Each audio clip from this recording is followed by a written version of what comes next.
How to fix camera unable to connect problem on Android. Hi everyone, welcome to the channel. This is Rose and without further ado, let's dive right into the video.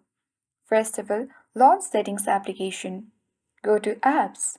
Go to app management and search for camera application which you have been using. Open it. Once you access app info section, select storage uses and tap clear cache. This will fix the application from different kinds of glitches and bugs.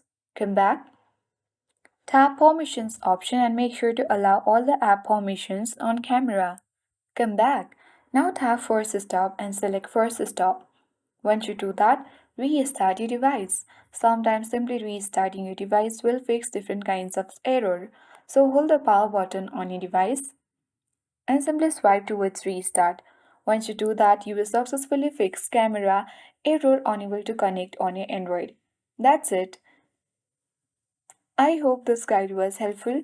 If it was, then do like, share, comment, and don't forget to subscribe. Thank you for watching.